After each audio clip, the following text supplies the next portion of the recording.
니네도 나중에 차를 탈 거 아니야. 차를 타면 5,000km나 1만 km마다 엔진 오일을 갈아야 돼. 물론 전기차가 아니라는 가정하에.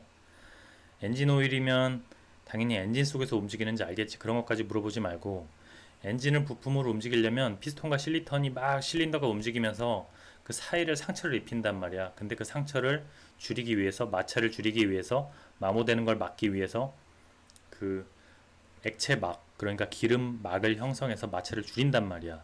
그래서 엔진 오일을 갈아야 돼. 근데 엔진 오일이 막 움직이다 보면 광유 같은 경우에는 상처를 준단 말이야. 한번 볼까? 광유도 물론 좋은 거야. 기름이기 때문에 휘발유를 원유를 정제해서 휘발유나 경유 같은 석유 제품을 생산하는 과정에서 어떤 중진류가 만들어지는데 이거를 이제 광유로 만들어서 차에 집어넣으면 엔진 오일에 엔진 오일로서 엔진의 마모를 줄여준단 말이야. 근데 합성유는 더 좋아. 불순물, 고온에서의 점도 저하를 완전히 보완을 하는 거지. 화학 구조상 윤활성을 최적화시킨 거야. 합성유라고 부르지. 근데 이렇게 두 가지로만 우리나라에서는 구분을 조금 하고 있어.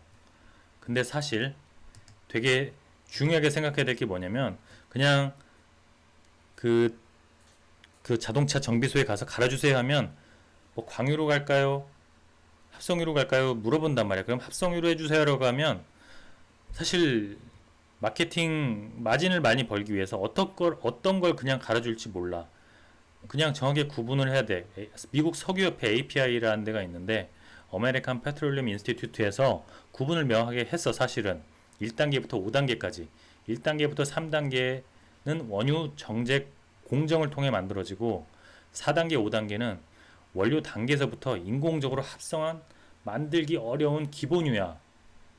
인공적으로 합성한 기본유라고. 그러니까 요거 3단계가 아니라 4단계 5단계를 써야 제대로 된 100% 합성유 오일 합성유라고 보통 표현할 수 있지.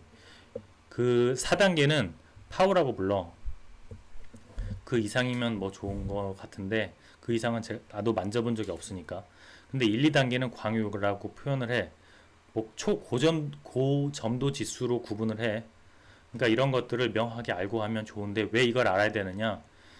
이거를 업체들이 알려주지 않고 광고는 합성유라고 표현을 하는데 순수 파워 합성유, 그러니까 4단계는 이런 제품이 20% 미만이라는 데 있어. 그런 게 별로 없다는 거야. 그나마 국내 제품은 수입 제품보다는 그 아까 얘기했던 그 점도 지수를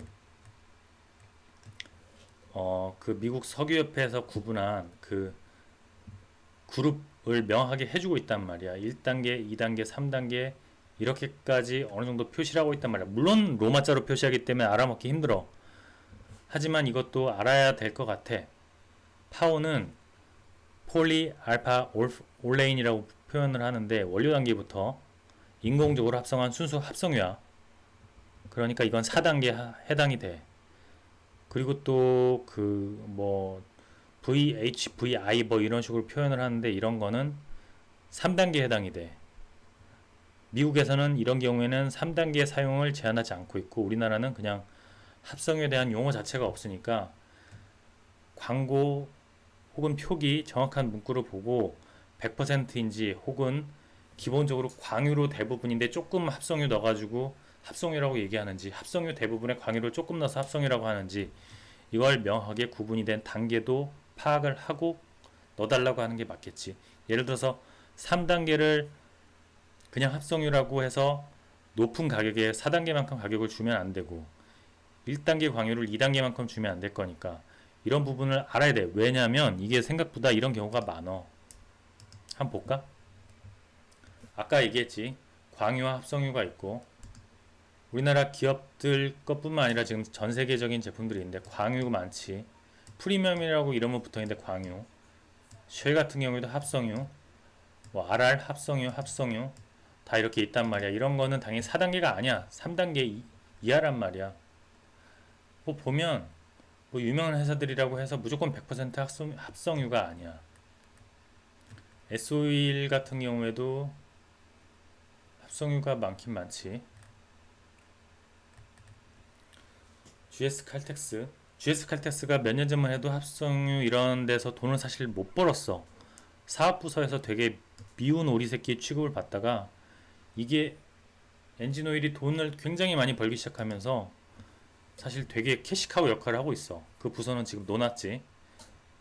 왜냐면 사람들이 고급차를 타기 시작하면서 벤츠나 외제차를 타기 시작하면서 100% 합성유 혹은 합성유를 많이 사는데 적당히 광유를 섞은 거를 저렴한 거를 합성유 조금 넣고 합성유 인내하면서 하면 마진을 많이 볼 수 있다는 거지. 그러니까 완전히 그런 정유회사들한테는 신세계가 열린 상황이야. 그러니까 소비자한테는 신세계가 아니라는 거지. 그러니까 이런 부분을 명확하게 소비자들이 구분을 하고 사야 그 회사들이 마진을 많이 보던 것만큼 소비자 마진으로 가져갈 수 있다는 거지.